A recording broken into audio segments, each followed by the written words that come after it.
Hey guys, how's it going? This is Waj from the MW Technology channel on YouTube and on instafuse.com, and in this video we're doing a direct comparison between the iPhone 5C and the iPhone 5S. Now, from the surface level of things, you'll notice that there's a lot of similarities and some minor differences between these two phones. Obviously, the 5C is really designed to be more of an entry-level smartphone for many people that might be getting the iPhone for the first time. But let's take a look at some of the major differences between these two and see which one is right for you. Now, the first thing that we're going to take a look at is the overall design and options of the 5C versus the 5S. In terms of colors, the 5C comes in pink, yellow, blue, green, and in white. The 5S, which is a little bit more of a premium product, actually comes with less variety. It comes in gold, silver, or in space gray. Now, when you pick up either of these devices and start comparing them, you'll notice that one of the big things that you notice is the overall feel of the devices. Now, the 5C is kind of the first iPhone of its kind. It's an entry-level iPhone, and it's designed for maybe first smartphone users who want to get into the iPhone and don't want to pay the extra price, and basically Apple's trying to give you more options. Therefore, being $100 cheaper than the iPhone 5S, it's made out of polycarbonate plastic. Now, even though it's plastic, it's still very durable and built solid, much in the vein of many other Apple products that are plastic, like the old iPods and things like that. Now, the 5S is made out of high quality aluminum, much in the same vein as the older iPhone 5, and in terms of the overall footprint, you'll notice that the 5S is just a little tiny bit bigger. It's about 124.4 millimeters in its height and about 59.2 millimeters in its width. Now, the 5S is about 123.8 millimeters in its height and about 58.6 millimeters in its width. And in terms of the thickness, the 5C is thicker at 8.97 millimeters and the 5S is 7.6 millimeters, much like the older iPhone 5. Now, interestingly, even though the 5C is made out of polycarbonate plastics, it actually is a little bit heavier than the 5S, measuring about 132 grams versus the 5S measuring about 112 grams. Now, when we start peeking at the design cues of both these phones, you'll notice that the 5C has a curved back screen. The plastic feels really premium, and I love the way this phone feels in my hand. I think it's a little bit more comfortable than actually even the 5S, which is a machined piece of aluminum that feels extremely well made, but it has sharp corners, although not sharp that you can cut yourself on it, but it certainly hasn't got that smooth, rounded feel of the 5C. Now, one of the big additions of the 5S and one of the tentpole differences between these two phones is the addition of the fingerprint sensor on the home button on the 5S, which should add a level of convenience and security on the 5S. So basically, you can scan your fingerprint to unlock the phone, you can scan your fingers to buy and download different applications in the App Store, and it basically essentially is integrated in the iOS to act as your password.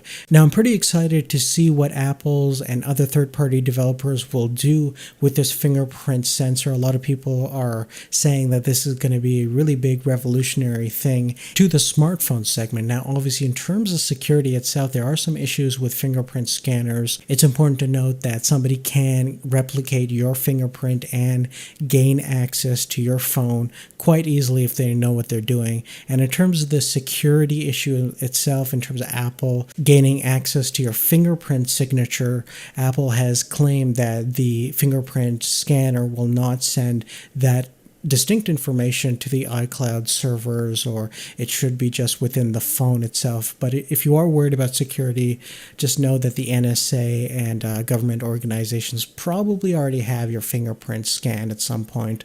So in terms of security, privacy is really something that you could never have fully control over, especially in these days. Now, despite the fact that Big Brother may have access to your fingerprint signature on the 5S, the displays themselves on these two devices devices are pretty much identical. They're both 4-inch in terms of the physical size. They both have the same 1136 by 640 resolution, same 326 ppi count.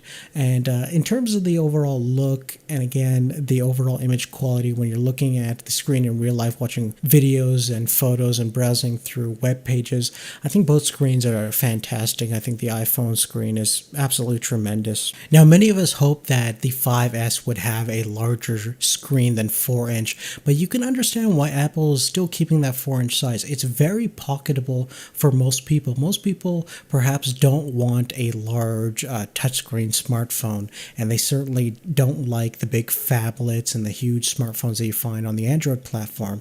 So it's definitely more convenient to have that kind of smaller size. But one of the cool things about Apple segmenting their iPhone product line is the fact that maybe next year and the years to come, we're going to see more different varieties in the iPhone category. You're going to have potentially different screen sizes for different users. So that's something certainly to look forward to. Now, under the hood of the 5C and the 5S, you'll find some similarities and some differences.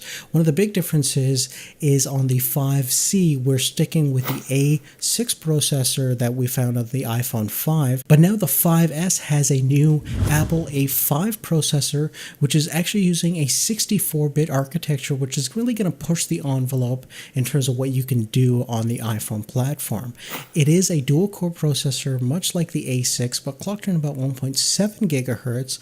But the big thing about this new iPhone 5S is that it has a secondary processor, which is the M7 motion processor, which is really designed for processing gyroscope, accelerometers, and compass calculations. So fitness apps that monitor your walking speed, how far you've traveled, and how many calories you've burned throughout the day will be kind of using this motion processor to its full benefit and relieving the main A7 chip of some of its duties, thereby increasing battery life and efficiency. And we should find some interesting new applications that might take advantage of this M7 processor to do other cool things. Now, in terms of the system memory, both have 1 gig of RAM. Unfortunately, we would like to see more RAM on the new Apple iPhone 5S, considering it has a new 64-bit architecture. Moving on to some of the network specifications of the two devices, they both have a lot of different compatibilities being used across pretty much any network out there in the world, and they have full LTE support at up to 100 megabits per second downlink if you can have that kind of strong connection, of course. And they're both continuing to use the nano SIM form factor that you saw in previous iPhones.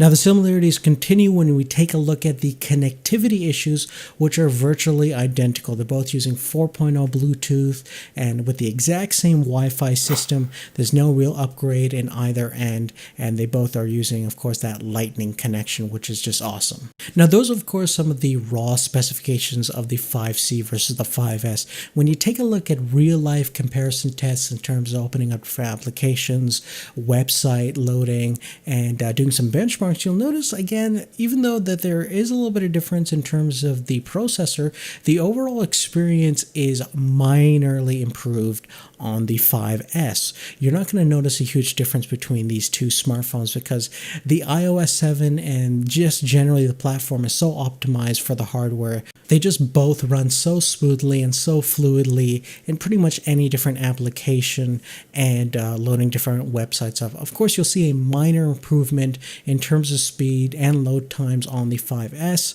but it's not going to be a huge significant difference. Now, when we take a look at the Geekbench 3 benchmarking scores on both these two devices, you'll notice a pretty significant difference, even though the A7 and A6 in terms of the surface level may not seem to be that much more powerful. But when we take a look at this test, you'll notice that the iPhone 5S is a lot faster in completing the benchmark on Geekbench 3. And when we add up the results, you'll notice the single core and multi-core test scores are way higher, sometimes 2 to 3 times better performance than what you would find on the 5C. And the 5C is essentially the previous generation iPhone 5 in this kind of colorful body. So this is really last generation's technology versus current generation technology. And this is a good reflection of what you're getting in terms of some of the speed and hardware differences between the two smartphones.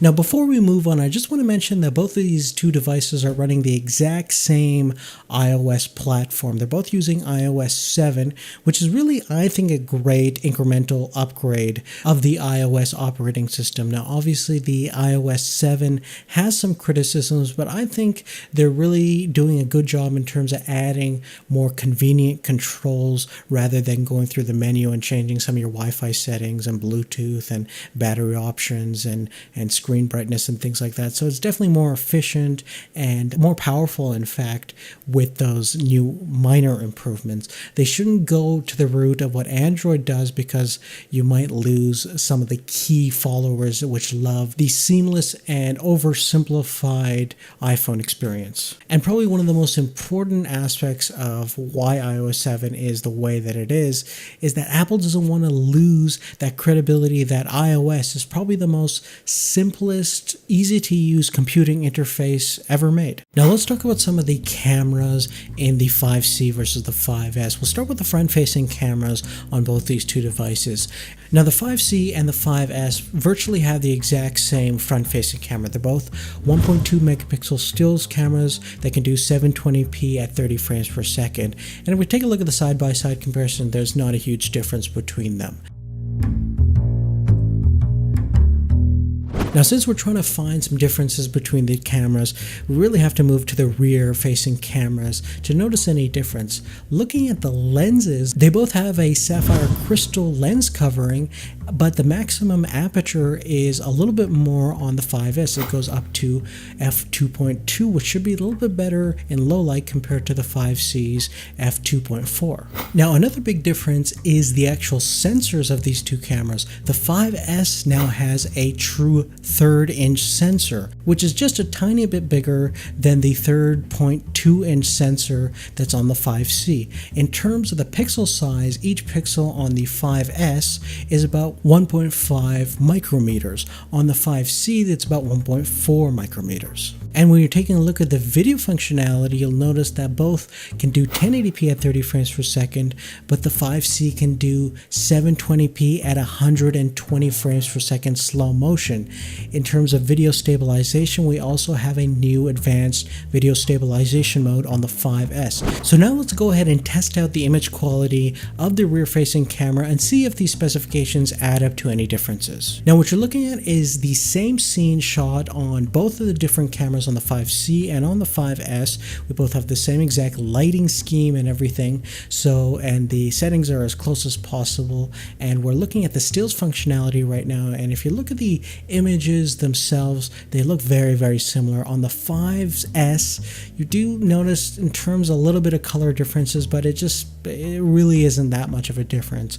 Now when shooting more dimly lit situations, more low light scenarios, you'll notice that the 5S does a little bit better job in terms of rendering the image in a more poorly lit situations. Because it has a slightly larger sensor and a bigger maximum aperture, it's going to let in more light, therefore being just a tiny bit better in low light scenarios, which means that you're going to find a better exposed image with less overall noise than the 5C.